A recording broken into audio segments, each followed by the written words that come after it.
kabar anak-anakku di rumah? Semoga kita semua selalu dalam keadaan sehat dan tetap semangat untuk belajar. Hari ini kita akan belajar bersama Bu Guru. Nama Bu Guru yaitu Indri Lestari. Ibu mengajar kelas 4 di SD Negeri Somokaton 2. Hari ini kita akan belajar tema 5 tentang pahlawanku, subtema 1 perjuangan para pahlawan, pembelajaran 1. Dengan muatan pelajaran bahasa Indonesia, ilmu pengetahuan sosial, dan ilmu pengetahuan alam. Tujuan pembelajaran yang akan kita pelajari hari ini dapat anak-anak baca di sini.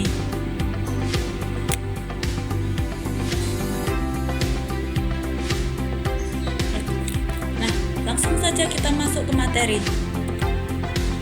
Tahukah kamu apa yang dimaksud pahlawan? Pahlawan adalah orang yang menonjol karena keberaniannya dan pengorbanannya dalam membela kebenaran, atau pejuang yang gagah berani. Sekarang mari kita berdiskusi. Amati gambar berikut ini. Gambar yang pertama, gambar yang kedua, gambar yang ketiga. Coba diperhatikan. Apa yang mereka lakukan? Bagaimana pendapatmu mengenai hal itu? Hal baik apa yang bisa kamu contoh?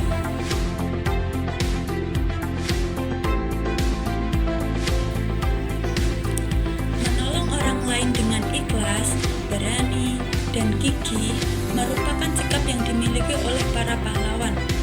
Untuk menghargai mereka, kamu bisa meneladani sikap kepahlawanannya dalam kehidupan sehari-hari.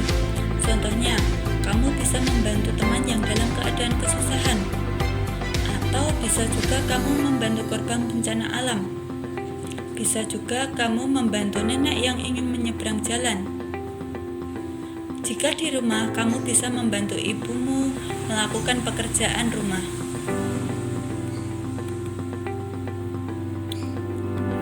Bagaimanakah perjuangan para tokoh di masa kerajaan Hindu, Buddha, dan Islam?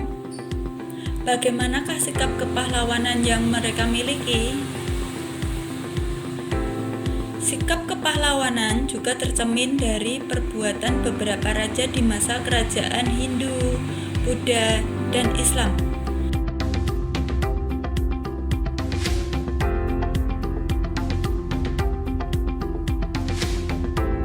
Kita simak teks berikut. Raja Purnawarman, panji segala raja. Raja Purnawarman mulai memerintah kerajaan Tarumanegara pada tahun 395 Masehi. Pada masa pemerintahannya, ia selalu berjuang untuk rakyatnya. Ia membangun saluran air dan memberantas perompak. Raja Purnawarman sangat memperhatikan kesejahteraan rakyatnya. Ia memperbaiki aliran sungai Gangga di daerah Cirebon. 2 tahun kemudian, ia juga memperbaiki dan memperindah alur sungai Cupu, sehingga air bisa mengalir ke seluruh kerajaan. Para petani senang karena ladang mereka mendapat air dari aliran sungai, sehingga menjadi subur. Ladang para petani tidak kekeringan pada musim kemarau.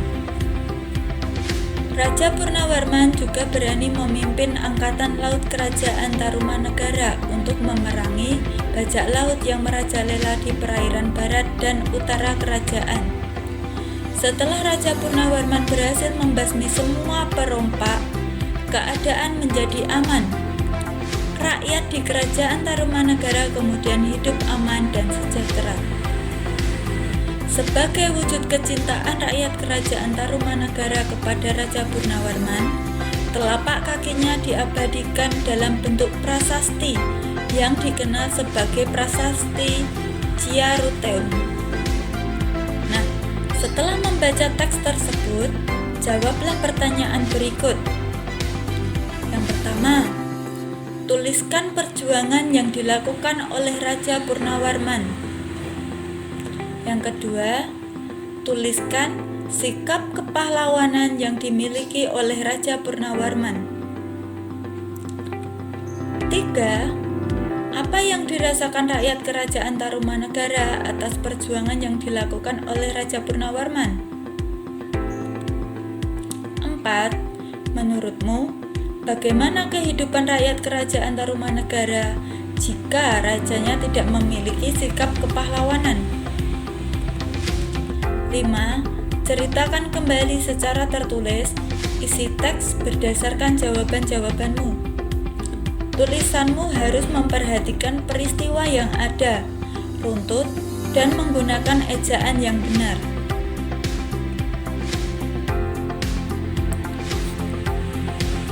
Selain Raja Purnawarman, berikut adalah beberapa tokoh dan peninggalan kerajaan pada masa kerajaan Hindu, Buddha, dan Islam.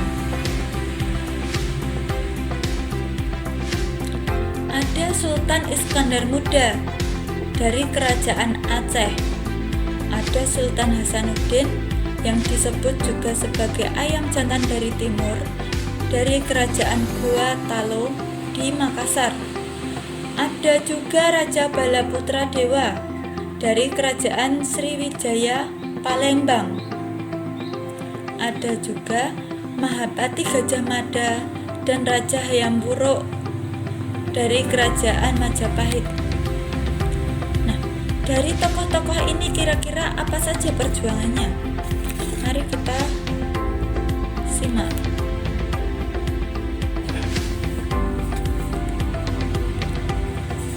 Sultan Iskandar Muda. Sultan Iskandar Muda memerintah Kerajaan Aceh tahun 1607 sampai 1636 Masehi. Di bawah pemerintahannya, Kerajaan Aceh mengalami kejayaan.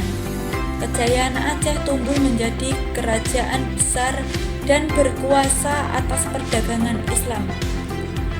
Bahkan menjadi bandar transito yang dapat menghubungkan dengan pedagang Islam di dunia barat. Kemudian Raja Balaputra Dewa.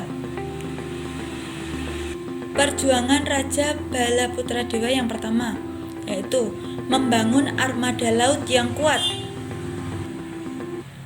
2. Membawa Sriwijaya menuju puncak kejayaan. Yang ketiga, Raja Balaputra Dewa tegas dalam memimpin. Sultan Hasanuddin berhasil menggabungkan kekuatan kerajaan kecil di bagian timur Indonesia untuk melawan Belanda. Namun akhirnya, Belanda berhasil menaklukkan Kesultanan Goa di Makassar pada tahun 1669 setelah mendapat bantuan dari Raja Bone, Arum Palaka. Akibat kekalahan ini, Sultan Hasanuddin harus menandatangani perjanjian Bungaya.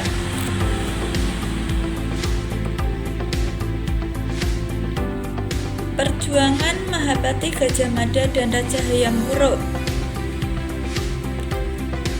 Yang pertama, berhasil mempersatukan Nusantara. Yang kedua, Mahapati Gajah Mada berhasil menyelamatkan Raja Jayanegara beserta keluarganya ketika Kerajaan Majapahit diserang oleh Rakuti.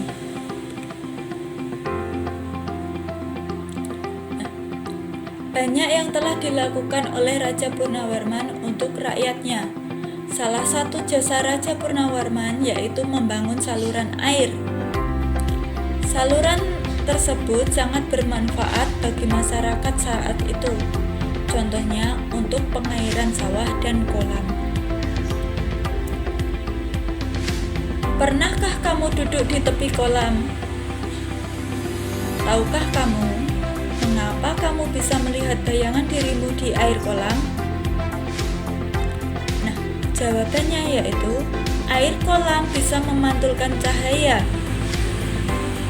Kamu akan belajar tentang sifat-sifat cahaya melalui percobaan berikut.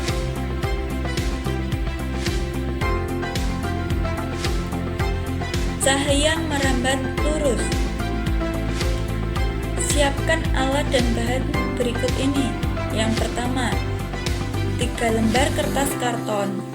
Lubangi bagian tengahnya.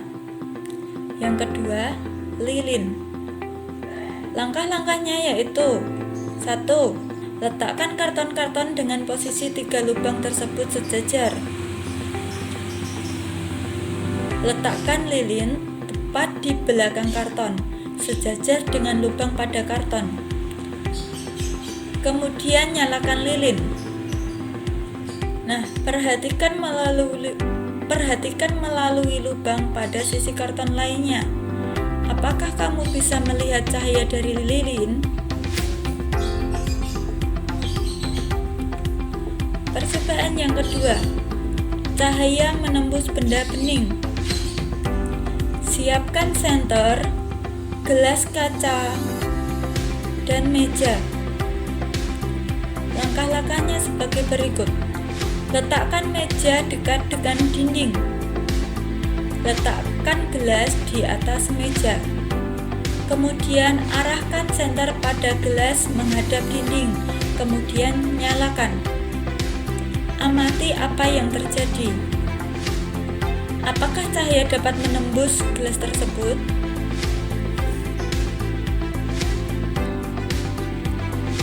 Percobaan yang ketiga, cahaya dapat dipantulkan.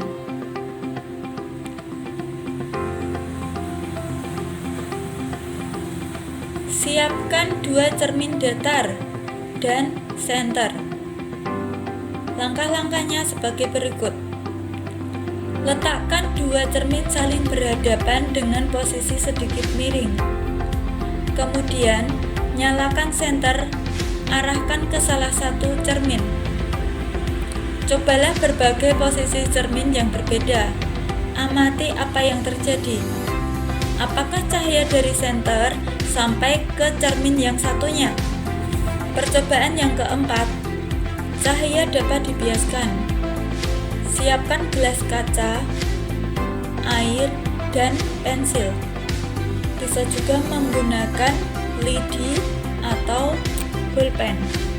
Langkah-langkahnya yaitu: isilah gelas dengan air, masukkan pensil ke dalam gelas, kemudian amati apa yang terjadi. Bagaimanakah bentuk pensil? Catat proses percobaan dan peristiwa yang terjadi tersebut dalam lembar laporan berikut. Nah, dari yang kita pelajari tadi, sifat-sifat cahaya ada 4. Yang pertama, cahaya merambat lurus. Yang kedua, cahaya menembus benda bening. Yang ketiga, cahaya dapat dipantulkan. Yang keempat, cahaya dapat dibiaskan.